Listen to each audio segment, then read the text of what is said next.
साथियों, भारत जैसे युवा देश को दिशा देने में आप सभी युवाओं की बहुत बड़ी भूमिका है। आने वाले कल को युवा ही गढ़ सकता है और वही गढ़ सकता है जो उसके लिए संकल्प लेता है और संकल्प के साथ समर्पण से जुट जाता है।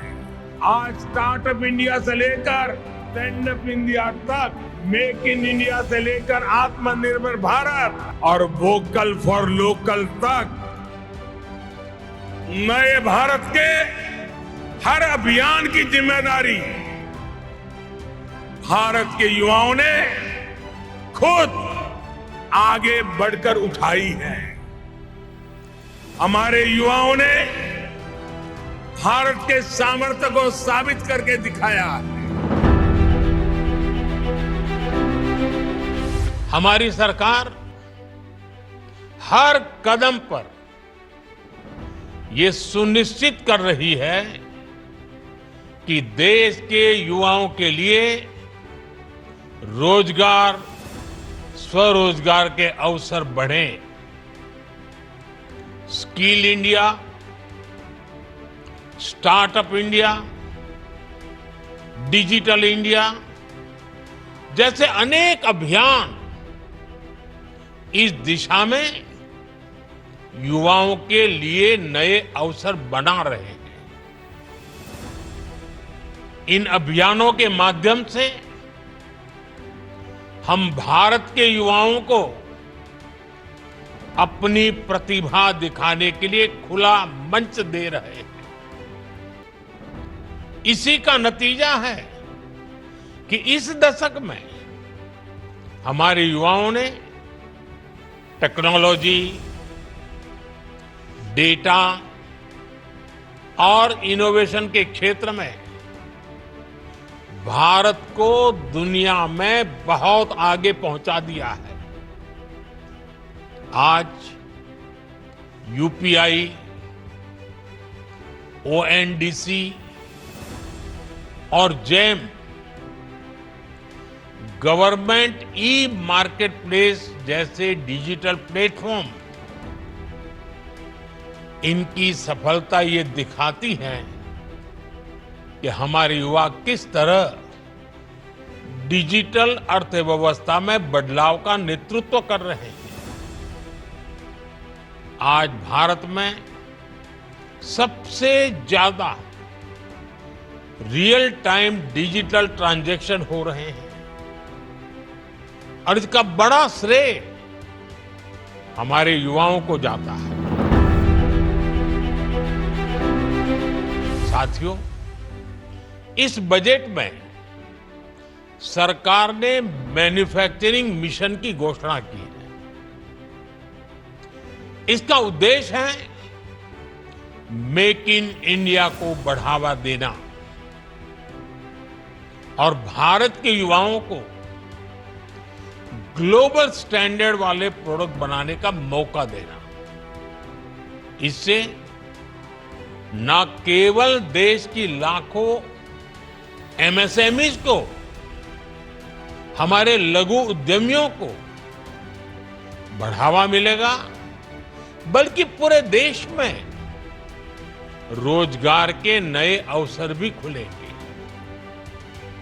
आज का ये समय भारत के युवाओं के लिए अभूतपूर्व अवसरों का समय है।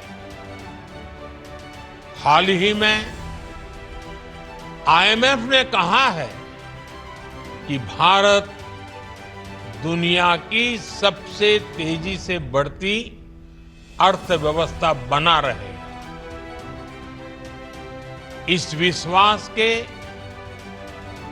इस ग्रोथ के कई पहलू हैं और सबसे बड़ा पहलू ये है कि आने वाले दिनों में हर सेक्टर में नौकरियों में बढ़ोतरी होगी, रोजगार बढ़ेंगे।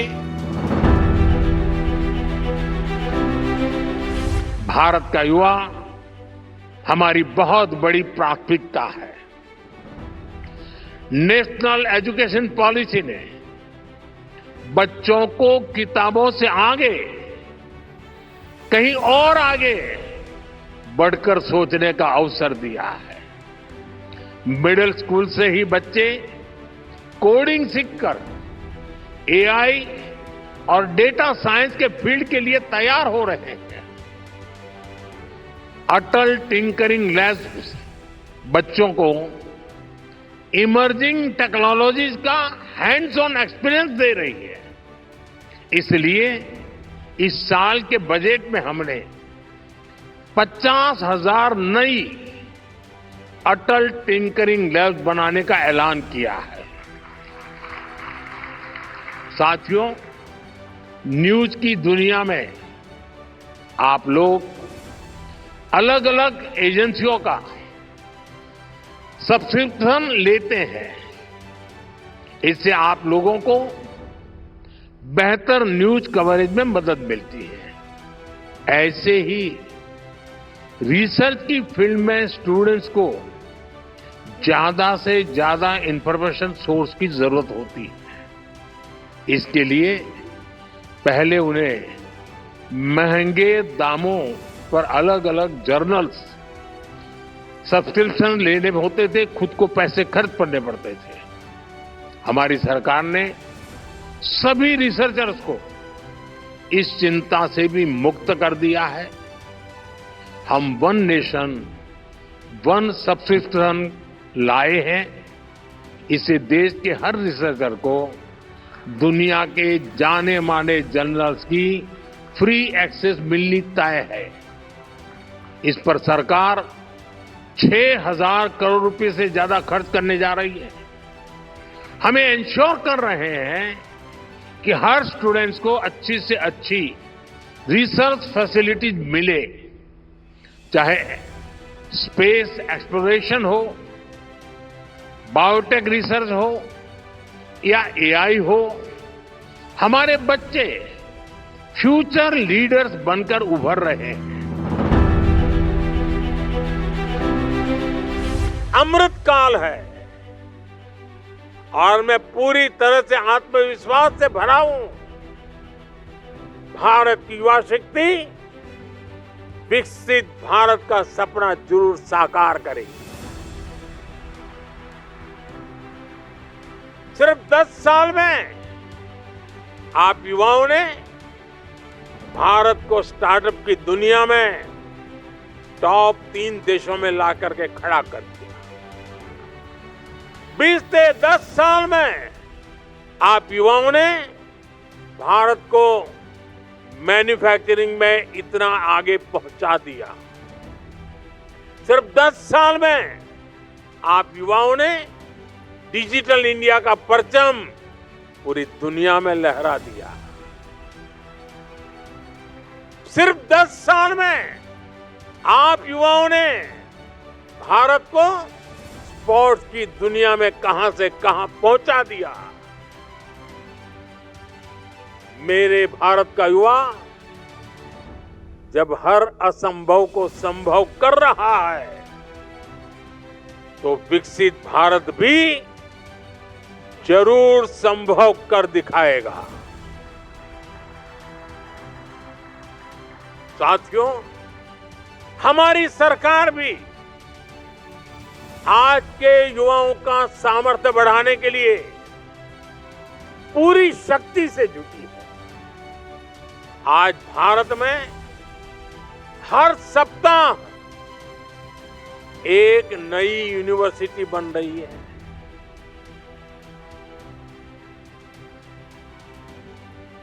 आज भारत में हर दिन एक नई आईटीआई की स्थापना हो रही है। आज भारत में हर तीसरे दिन एक अटल टिंकरिंग लैब खोली जा रही है। आज भारत में हर दिन 2 नए कॉलेज बन रहे हैं। आज देश में 23 आईआईटीज हैं। सिर्फ एक दशक में ट्रिपल आईटी की संख्या 9 से बढ़कर के 25 हो चुकी है।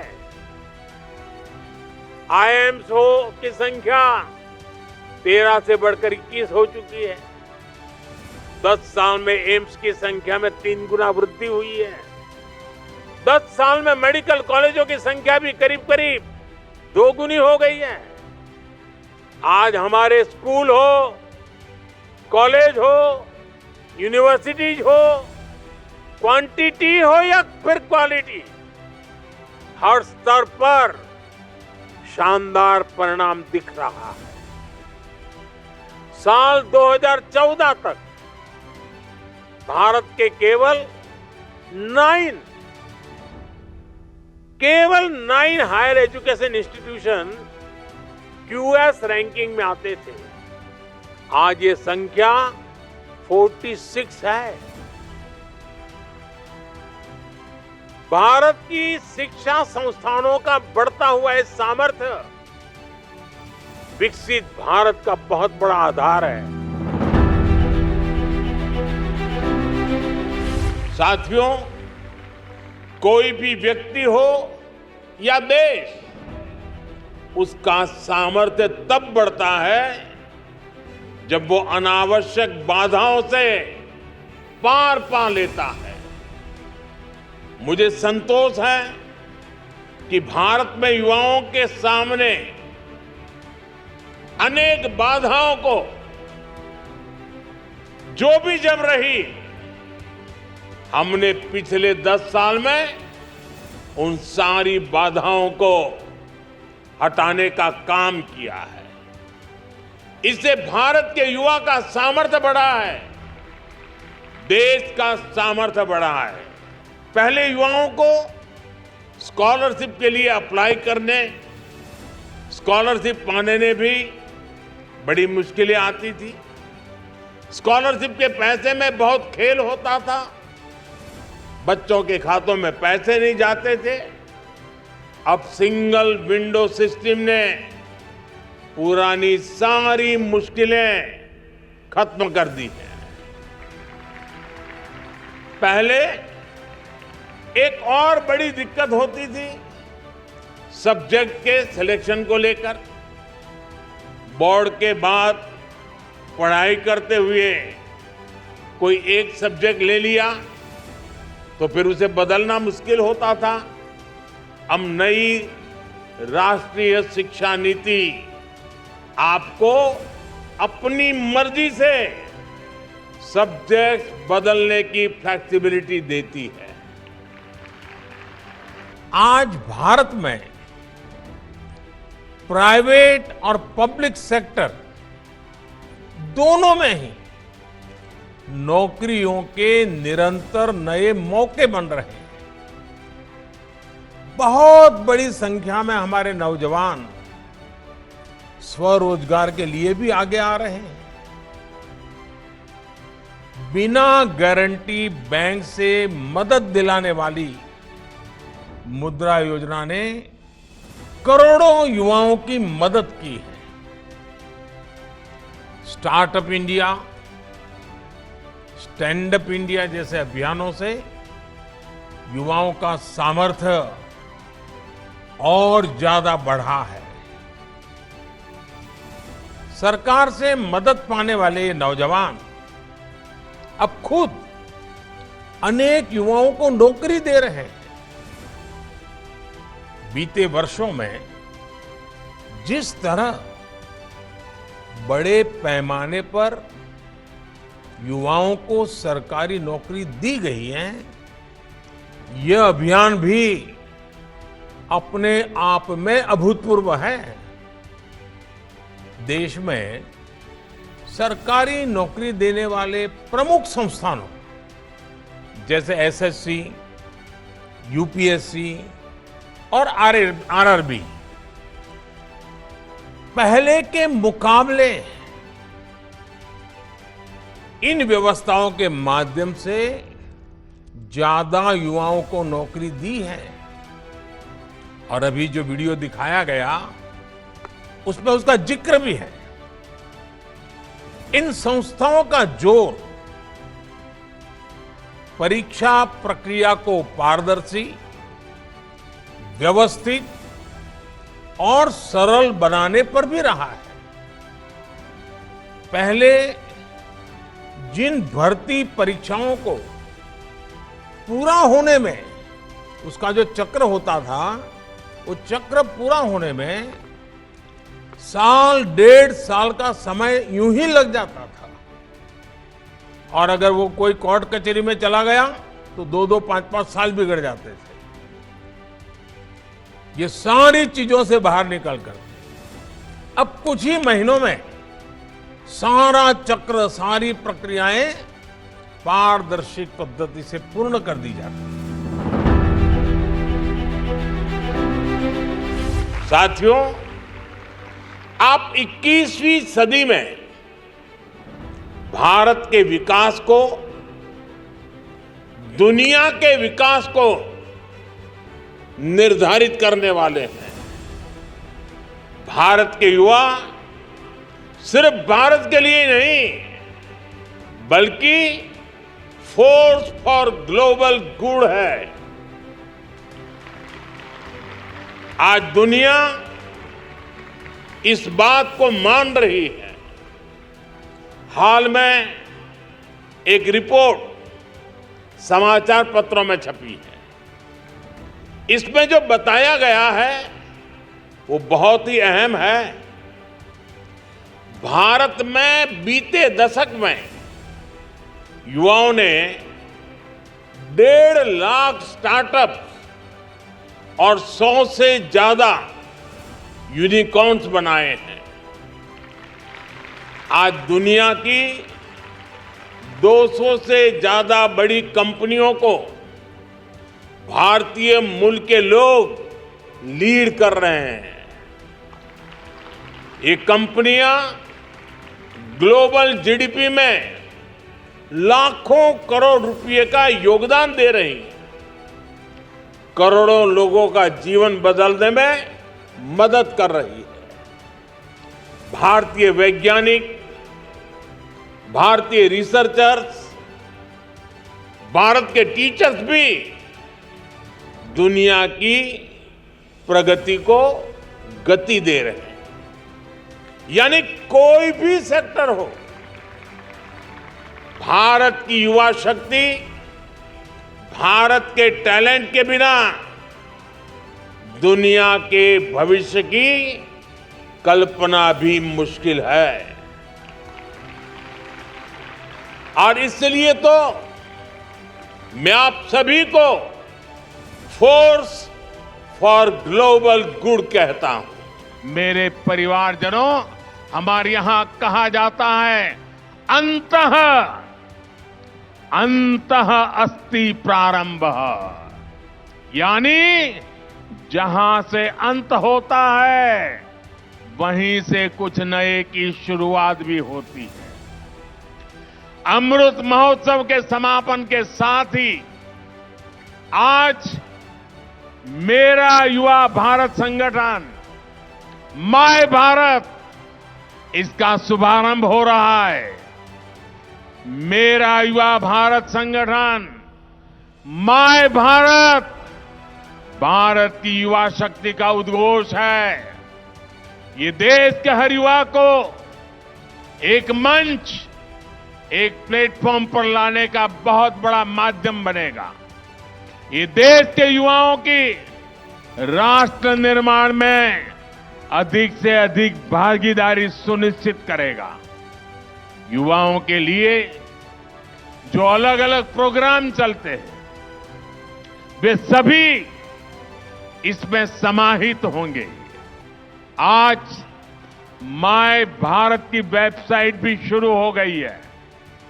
मैं आज के नौजवानों से कहूंगा, आप ज्यादा से ज्यादा इससे जुड़िए, भारत को नई ऊर्जा से भरिए, भारत को आगे ले जाने का संकल्प कीजिए, पुरुषार्थ कीजिए, पराक्रम कीजिए और सिद्धि को हासिल करके रहिए। माय भारत के अनेक मिशन है।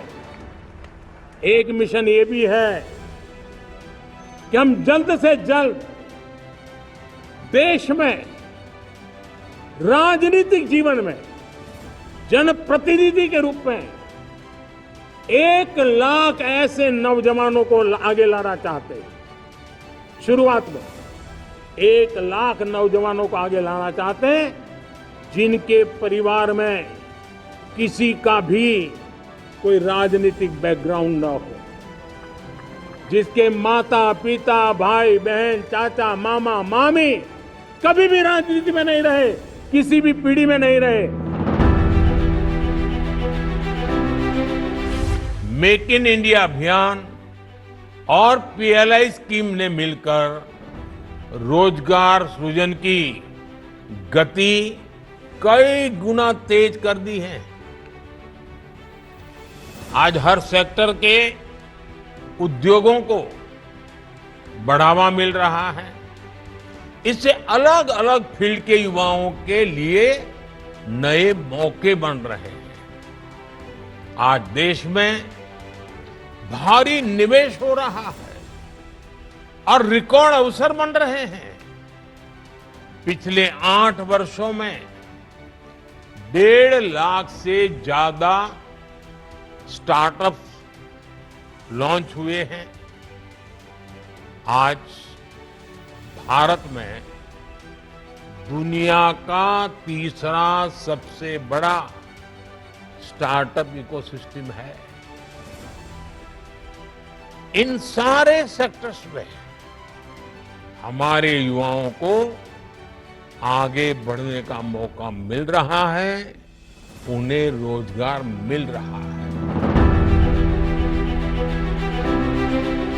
आज फिटनेस और स्पोर्ट्स को भारत में अभूतपूर्व प्राथमिकता दी जा रही है। फिट इंडिया अभियान और खेलो इंडिया अभियान देश के गांव-गांव में बेहतर फिटनेस और बेहतर टैलेंट को प्रोत्साहित कर रहा है। फिट इंडिया अभियान और योग को प्रोत्साहन देने के लिए तो एनसीसी में भी विशेष कार्यक्रम चलते हैं। नई नेशनल एजुकेशन पॉलिसी के माध्यम से भारत के एजुकेशन सिस्टम को भी प्री नर्सरी से लेकर पीएचडी तक स्टूडेंट सेंट्रिक बनाया जा रहा है।